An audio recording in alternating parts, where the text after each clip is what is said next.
So welcome to part 5. We're going to continue exploring more of Muggshot's casino here.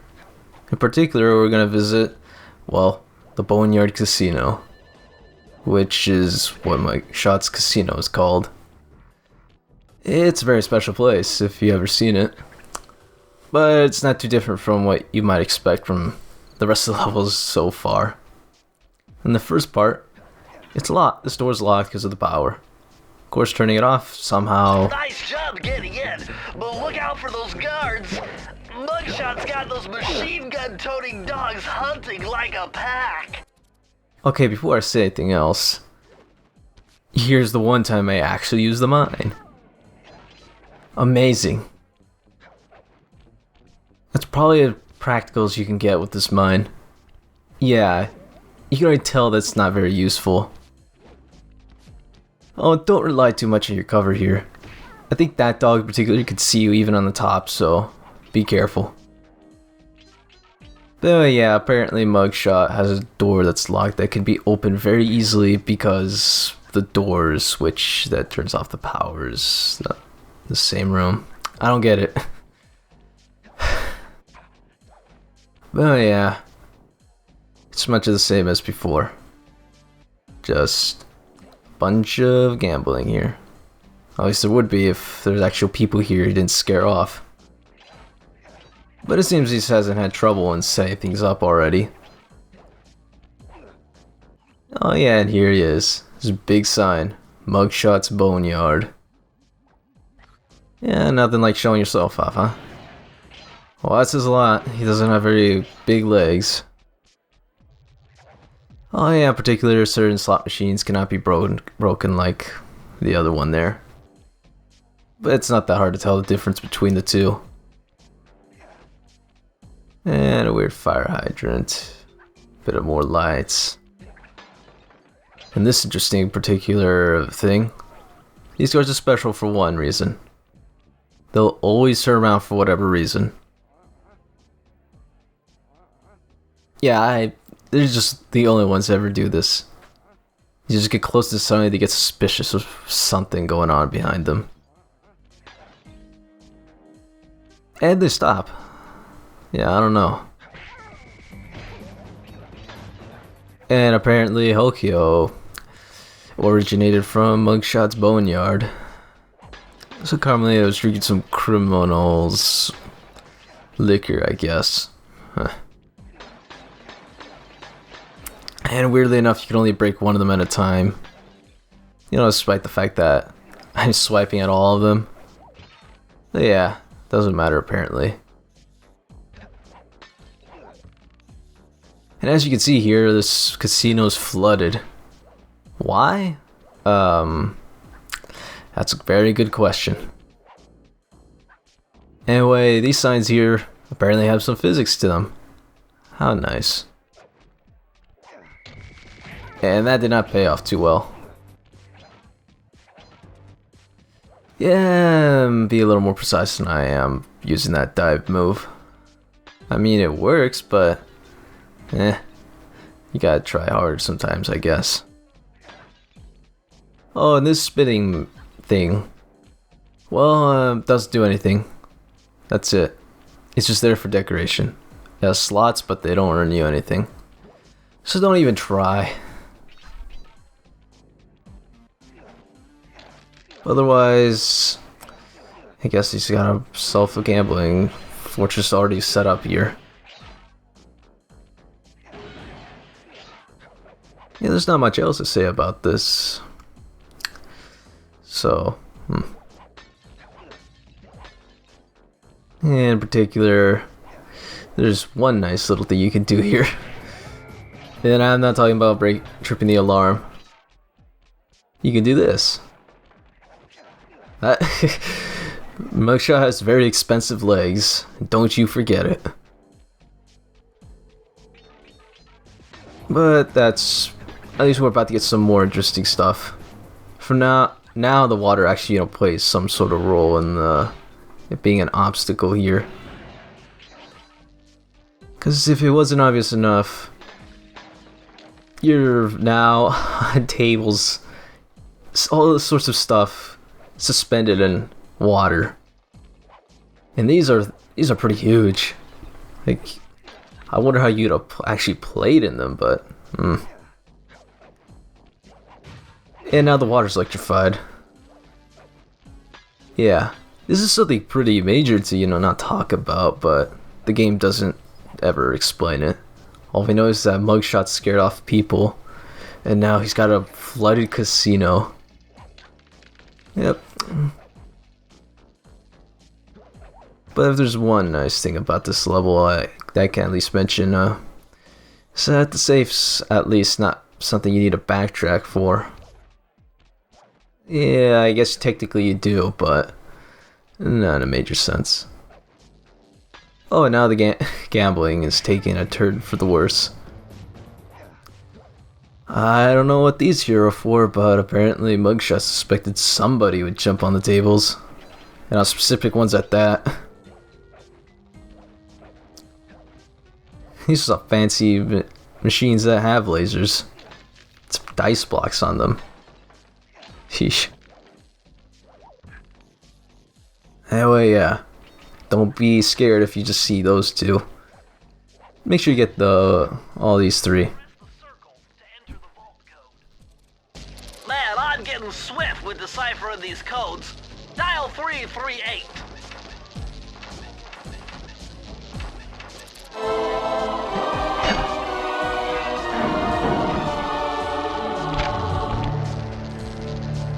Okay, this page is from your hyperactive ancestor B.F. Cooper. He discovered a way to speed up the clock. Perfect for those long stakeouts. Just hold down the triangle button to use it.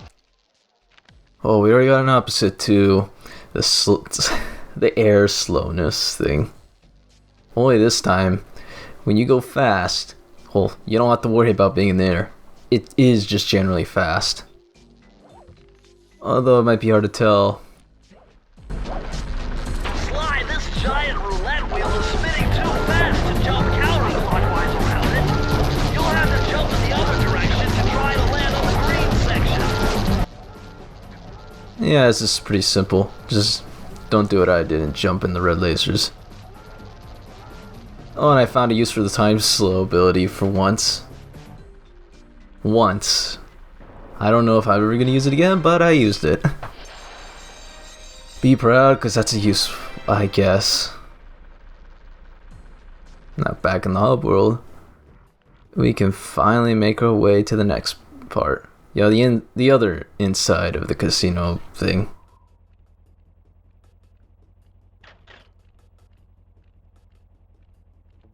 Slide does something pretty insane here.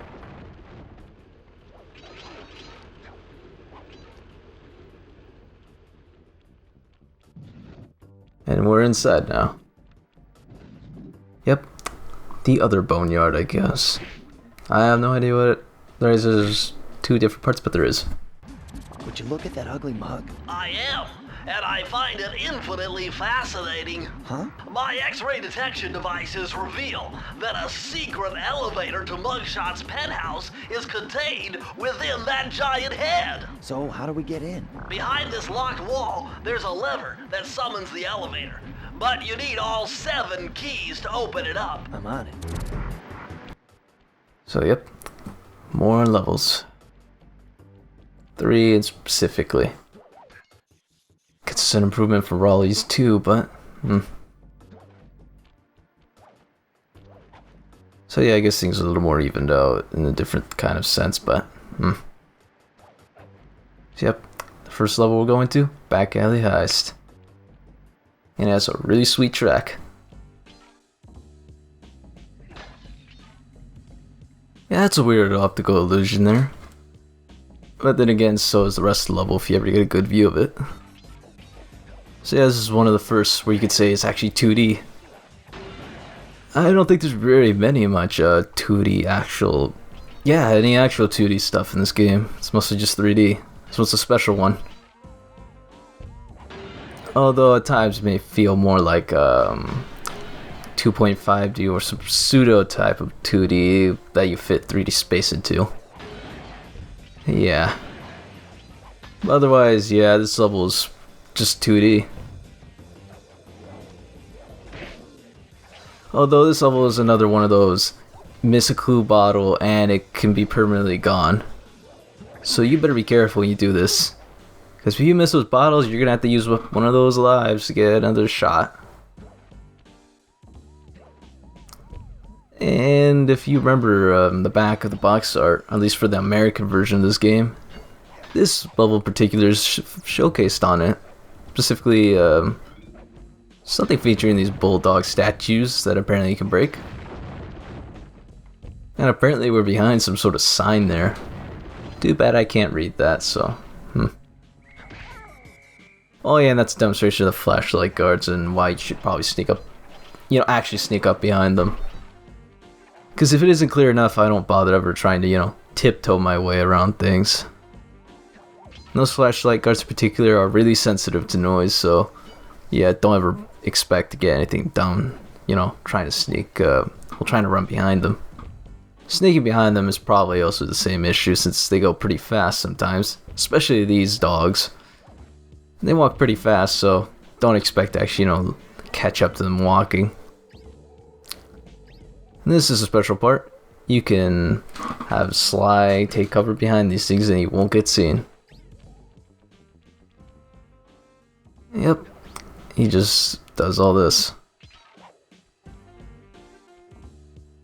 Yeah, it's just your basic things to do to sneak.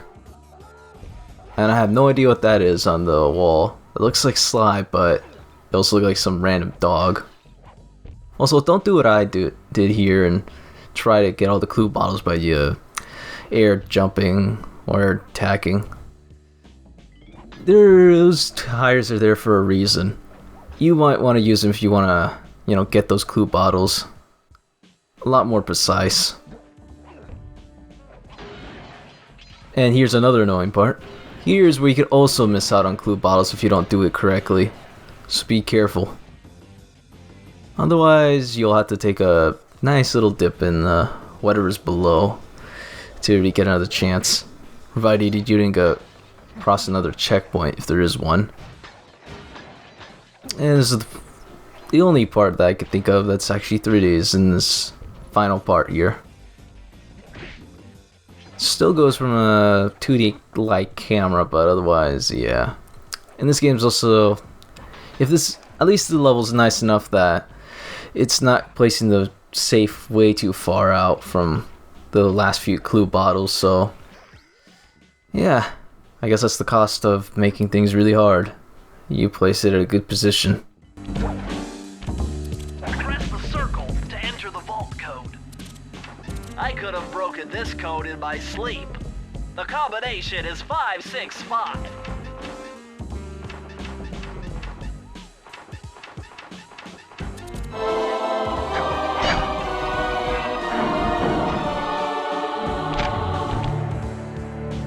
You found the blueprints for Muggshot's additions to Mesa City. With these files, I'll be able to help you find all his clues and breakables. Just look through your binocucom to get the information. So yep, even Muggshot has his own blueprints. Yep, you have to get blueprints for every single different area. But of course, Hokyo is only an addition to Mesa City.